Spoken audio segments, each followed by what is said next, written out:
tonight with this. Some players playing in some different positions, but they need productivity from the guys up top.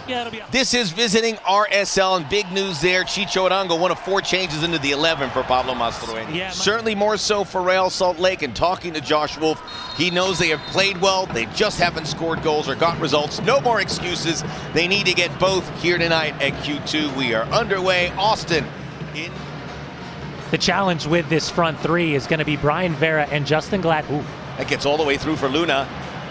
Marchuk joins them. Deflected ball, and Brad Stuver had to hold his breath there as he sees the ball. Oh, that's a really bad mistake from Julio Cascante. Ojeda, little slalom course. Anelli, full head of steam, gets through into the area to his left peg. Good looking shot, and getting there late was Crooks.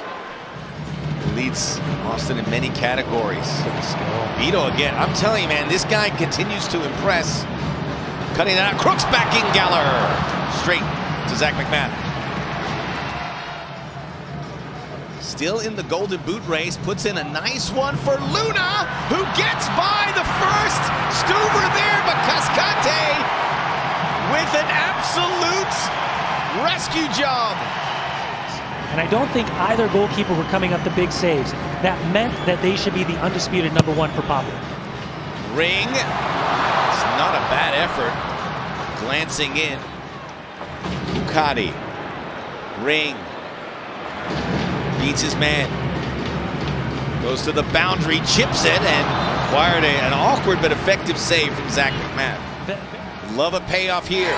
Don't have a pure #9. Another player down. This has been the story on these Austin set pieces. Played through for Dessler. Right in front, Driussi just missed. He got great wood on it, smashed it, but wide. Not explosive like Gomez, but filling a role pretty nicely. Redirected back at the 18. Ojeda almost got to it. That was a great ball from Brody and either Anelli. All the way through, and Stuver had the concrete boots on. And through the spokes, Marchuk. Luna's wide open on the near side. They can't get it to him. Kept alive Ojeda. Luna. Brody left it for Ojeda. Arango. Oh, big save, Stuver. Crooks. Matty Crooks onside. And the away goal is there. And more disappointment for Austin, who thought they had something at the other end. On Chicho Arango, but Matt Crooks, right place, right time. That ball redirects to that cultured right foot. And the 6'5" #10. And it looks like Diego Luna's night is done. So it's not like for like with Diogo Gonçalves replacing Matt Crooks. Crooks stays in there. He's a survivor. New players. Look how deep they are. This team is being compromised right now for Austin FC. Yeah, they're neither here nor there. Crooks looking for a double. Scream for the handball. After review, Austin number 33 committed handball offense inside of the penalty area. Final decision, penalty. Oh, the fans here at Q2 are like, versus Brad Stuver. Gonçalves goals in back-to-back games for the new #10. Wolves exit. Diogo Gonçalves picks out that right-hand side. Goalkeeper goes in the opposite direction, and Real Salt Lake is up 2-0. This is a really difficult 4-game period for Austin FC. Gonna have to be spoiler roll.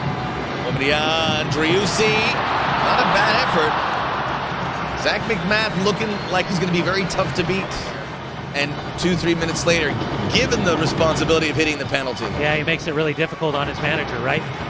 Driven in, McMath again. And I think the only criticism I have is the inability to get Diogo Gonçalves into Real Salt Lake. Monterrey's manager, their job after being dumped out in those first 2 matches. Ring the front runner, little flick back. Obrian! Oh, cathartic for Austin, and a chance for the Q2 crowd to let it rip. Still a pulse. They worked hard to set it up, and Jaime Obrian, the team's top scorer. And with 8 minutes remaining, now momentum potentially swinging back into the favor of the home side. O'Brien in the right place at the right time as this ball comes across. It's laid off by Gallagher. I can't tell if Gallagher's setting himself up or he's laying it off for O'Brien. Either way, keeps the ball on the deck first time. Far post, side net. So many moving pieces in the Western Conference, even though... Notice Cascante.